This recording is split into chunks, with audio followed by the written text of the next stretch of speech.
Yo les gars, j'espère que tout le monde va bien. On va revenir sur tous les matchs de préparation qu'il y a eu avec le Racing Club de Lens. On va parler mercato, on va parler effectif, parce que mine de rien, 6 jours, c'est la première journée de Ligue 1 contre Lyon. La compétition reprend. Et comme d'habitude, n'hésite pas à te follow sur mes réseaux sociaux, Twitter, Instagram, YouTube, TikTok, Lolo RCL. S'il t'aime tout le contenu du Racing Club de Lens, les débriefs, les avant-matchs, les lives, même des vlogs en ce moment que je fais, tout l'univers du Racing Club de Lens, t'es sur la bonne chaise. Et n'hésite pas à mettre le petit pouce bleu en bas de cette vidéo, ça m'aide pour le référencement. Tu arrives en ce 21 juin, jour de reprise de l'entraînement. T'as plus de gardien. Ryan est parti, Kofi est à Angers, Petrik a pris sa retraite. Tu sais que Medina allait partir. Il est parti à l'OM. Tu sais que ta plus grosse valeur marchande, c'était Elenaoui. Ça a duré un peu petit longtemps, mais il est quand même parti à l'AS Roma. T'as Wistil qui était parti contre toute attente. C'est Pierre Sage et son staff qui sont arrivés. Autant te dire que cette début de préparation, tu repartais 2-0. Plus de Lecor et Benjamin Parrot qui prennent la relais à la direction. Tu savais pas où t'allais. Et pourtant, tu connaissais un peu le Pierre Sage de Lyon, où il faisait extrêmement confiance aux jeunes. C'est un peu comme le Mbappé qui disait: avec moi, tu ne me parles pas d'âge. Si t'es bon, tu joues. Tu peux avoir 17 ans ou 40 ans. Si t'es bon, tu joues. Plus l'association Lecor Sage, que Lecor va proposer des joueurs à Sage, et c'est Sage qui va dire oui ou non. Ça, je trouve ça, dès le départ, très cohérent. Et ne pas refaire la même erreur entre Wistil et Diego Lopez, où Diego Lopez lui-même ramenait des joueurs que Wistil ne voulait pas. Et spoiler, alerte, c'est pour ça qu'on n'a toujours pas de numéro 9, parce que Sage ne veut pas mettre n'importe qui à ce poste. Il veut un profil différent des joueurs qu'on a déjà. Et ça, je trouve ça très très bien. Et le premier match de préparation, c'est contre Boulogne-sur-Mer. Tout le monde a joué, tout le monde est rentré, tout le monde a eu des 10 minutes. On a des joueurs qui ont même joué, qui sont même plus là. Donc ce match veut rien dire, parce que là, c'est de donner du temps de jeu à tout le monde. T'as quand même réussi à marquer 2 fois. Malheureusement, tu te fais rejoindre 2 fois, c'est un petit bémol. Mais en vrai, t'as pas perdu, et c'est le principal. Et surtout que Pierre Sage a pu voir pour la première fois nos joueurs sur un match.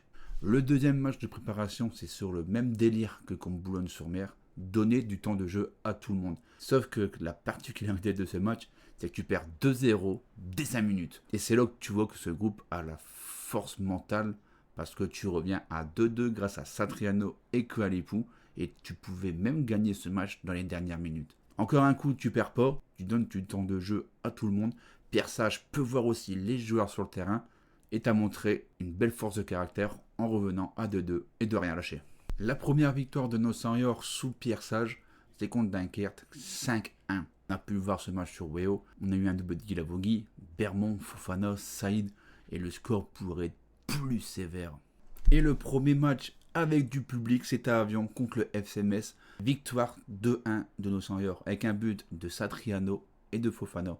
Et c'est ce match pour moi qui fait un match référence pour l'éclosion de nos jeunes. Tu as pu voir en vrai, que ce soit des Bermond, des Silla, des Buladovic, des Gagnou, des Inland Jordren dans les buts, que tu as un potentiel monstrueux à la Gaillette. Et entraîné par un gars qui s'appelle Pierre Sage, qui est peut-être l'un des meilleurs formateurs de France, ça peut être que positif pour tout le reste de la saison.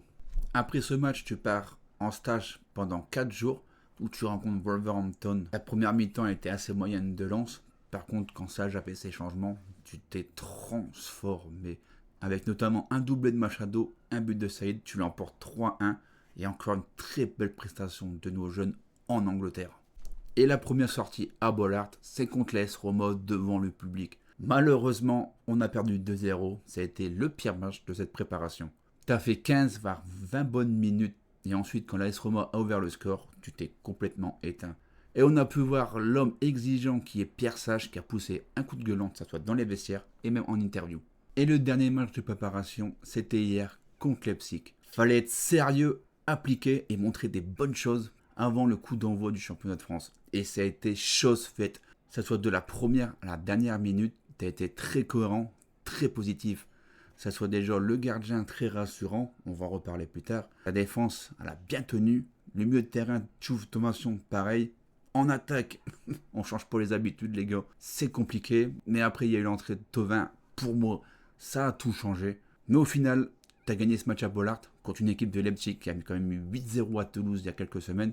Et tu te prépares de la meilleure des façons contre Lyon. Tu ressors de là avec 4 victoires, 2 nuls, une défaite. Pour moi, la préparation a été plus que positive.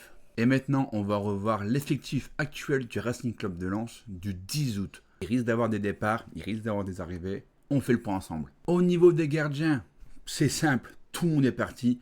Ryan, Kofi, Petrick. On a recruté Robin Riser de Strasbourg. Le numéro 2, ça sera Güttner Damien. Et le petit Lan Jourdren qui est très prometteur en numéro 3.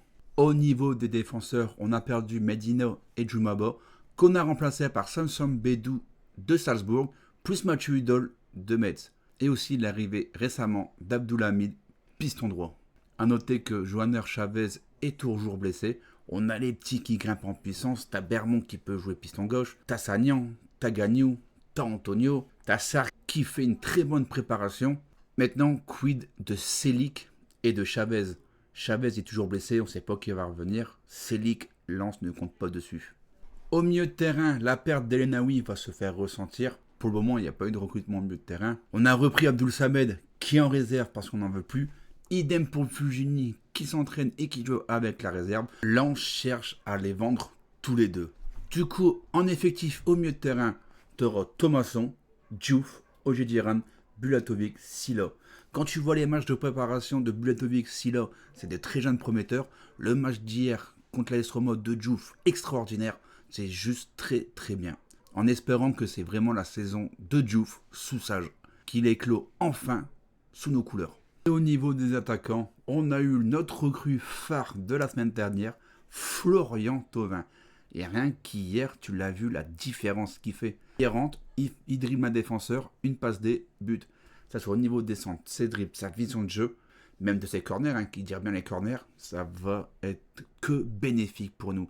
C'est tellement un joueur qu'il nous fallait. D'ailleurs, tu as Jérémy Abonifo, que Pierre Sage en veut plus. Est-ce qu'il va être vendu ou est-ce qu'il va être prêté? On ne sait pas. T'as Satriano qui est à 100% qui revient des ligaments croisés. T'as Lascari qui revient pareil, mais on ne sait pas quand. T'as le petit Ryan Fofana qui a été même titulaire hier contre Leipzig, qui a fait plutôt un bon match, c'est très prometteur. On a le retour de Guila Bogui et les habituels Saïd et Sotokan.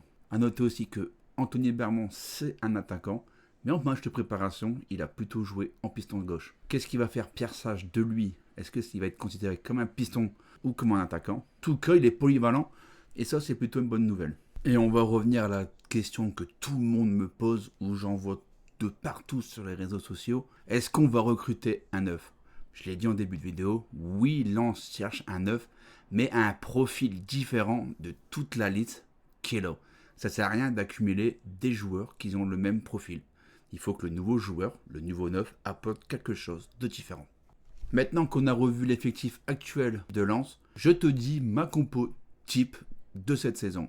À l'heure où on parle, attention, parce qu'il risque d'avoir des changements. Riser dans les buts, défense à 3, Bedou, Grady, Udol. À gauche, Machado. À droite, je mettrai Aguilar pour l'expérience. Terrain, Thomasson, Diouf. Numéro 10, Florent Thauvin. Actuellement, je te mets Satriano, plus Fofana, / nouveau 9. Attention, ça ne sera pas l'équipe contre Lyon. Grady, il est suspendu. On aura sûrement Sarr dans l'axe, Bedou à sa droite, Hugo à gauche. Et ça reste que mon avis, je trouve vraiment qu'on a une belle équipe. À voir qui on va recruter, si on recrute en numéro 9, mais cette équipe elle est belle. On a un très bon gardien, très prometteur, on a une défense solide, ça soit milieu de terrain ou les pistons, c'est que de l'expérience. Thauvin, je t'en parle même pas. Satriano, ce qu'il fait en préparation, c'est très bien. Maintenant, le point d'interrogation pour moi, c'est qui à côté de Satriano? Si tu me dis qu'on joue la Ligue 2 ou le match 1 ou qu'on a plus d'ambition avec ça, faut arrêter le football. Et la première journée de championnat, c'est contre l'Olympique Lyonnais. Il y a eu beaucoup de changements, il y a eu beaucoup de brins. Est-ce que ça descendait ou pas en Ligue 2? Est-ce que ça jouait l'Europe ou pas? Au final, ils sont bien là et je vous rassure les gars, ça va être une rencontre très compliquée, comme à chaque fois contre Lyon. Certes, ils ont perdu le gardien, ils ont perdu la Lacazette, ils ont perdu Shekir, mais il leur reste encore beaucoup de joueurs. Et moi, je suis très content, c'est qu'on affronte direct une grosse équipe, au moins tu rentres direct dans le bain, dans la compétition. Et quoi de mieux pour Pierre Sage, avec sa première officielle à Bollaert, contre son ancienne équipe. Qui dit nouvelle saison, même pour nous les gars, les avant-matchs, les lives, les débriefs, ça va recommencer de plus belle cette saison.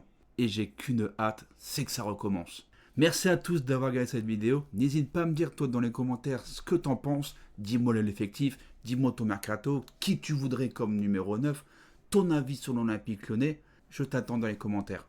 Je vous souhaite une très bonne semaine. Et comme d'habitude les gars, allez lance!